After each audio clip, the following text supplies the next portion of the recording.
I don't own anything, so please don't take my video down. Enjoy. Alright guys, in today's video I'm going to be talking about a game that means a lot to me. It brought a lot of joy to my childhood, and that is Smackdown vs. Raw 2007. Now, this game right here was, I don't even know how to explain it. It was just super fun, man. And this was around the time where I'm pretty sure a lot of us wrestling fans were obsessed with it. I got in trouble a lot at school for wrestling. My mom growing up in elementary school and, everything like that, she was real strict. So she was like, no game, no game on the weekday. I can only play on the weekends. So you do not know how good it felt getting home from school Friday evening and turning on Def Jam Fight for New York, True Crime, Max Payne, everything, just everything.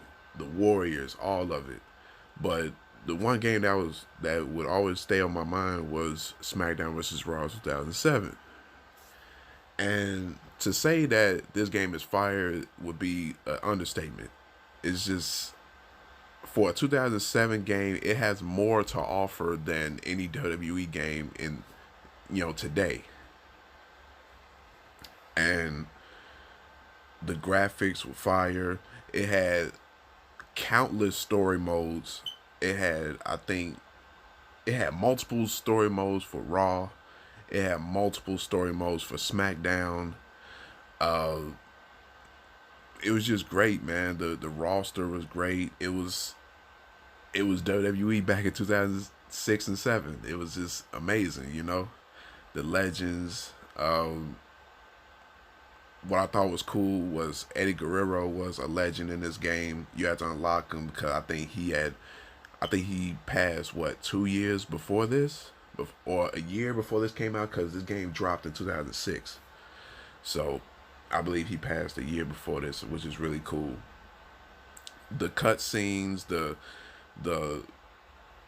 voice acting for the most part was good. Some of it was kind of cringy, especially if you're playing as someone. Like, if you're playing against somebody like John Cena or something, his voice acting would be great. But if he's playing as your character on season mode, then sometimes his voice acting was a little bit off because he wasn't playing himself. You know what I'm saying? The soundtrack, to me, SmackDown vs. Raw 07 has the best game soundtrack ever. And it was really great. It really was. And I really wish that WWE or whoever company they're with, or 2K Sports or whatever, would put as much effort into their product, because coming up you could tell that they cared about the product. It had new not necessarily new match types, but new features. One of the main things that they showed off was like fighting the crowd, this, and this. Which was kind of, they kind of catfished us with that, because it wasn't really fight in the crowd. It was just like fight behind the barricade. You know what I'm saying? Area in the crowd, but it wasn't really fighting in the crowd. So, man, they always did the Divas bogus. The highest overall for the Divas was 69, Trish Stratus. But just look at everybody: Shane McMahon, Stone Cold, Taz, The Rock, Batista, Big Show, Bobby Lashley, Booker T. The list can go on and on. Some of these overalls, I really want to see where they got them from, because it's like, to me, this year was the final year that John Cena and Batista should have been tied. But Cena has a 90 overall and Batista is a 89, I believe. And guys like Kurt Angle and Triple H and Undertaker, they was like 95s plus.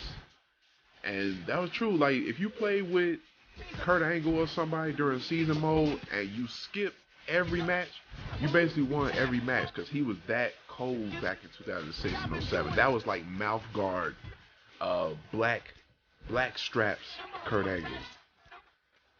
That boy was cold, man, for real. Um, Look at all those matches, backstage brawls, Money in the Bank, TLC, Last Man Standing, First Blood. All you really get in today's wrestling games is like you'll get some of this stuff. Don't get me wrong, but it's just not the same.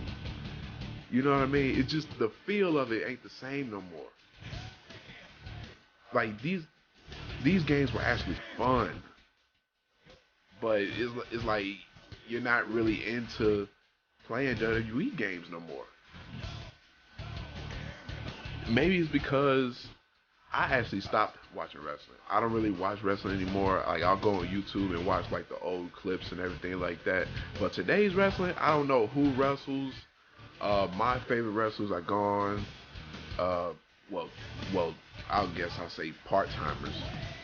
But they're not there on a regular basis anymore. I'll say that. The locker room was crazy. I customized my locker room so many times. I had the WWE wall. John Cena's my favorite wrestler, so I had like John Cena posters up and everything like that. This game was fun, man. It really was. Just having a regular one-on-one match was fun. The game modes, the creative superstar mode was fun. The locker room, everything. Story mode was fun. And like I say, man, I really love that I grew up in this era where everything was like they put effort into the games, you know, not just you'll pay $60 for a game that's not even done today. A lot of these WWE games come out and you can tell they're not done. Like the glitches and everything. I know every game has a glitch, but it's like, come on, like for real. Certain things like in a 2020 game you can't do in a 2000. Wait, no, I said that wrong. Certain things in 2007 you can't do in 2020. Shoot, certain stuff in like the old Smackdown games you can't do in WWE 2K. You know what I'm saying? But I love this game. It was my childhood. It made me so happy. It also brought me a lot of anguish because I was obsessed with wrestling. I was always talking about wrestling at school when I was supposed to be doing my work. So it's really just a love letter to Smackdown vs. Raw '07. I loved it.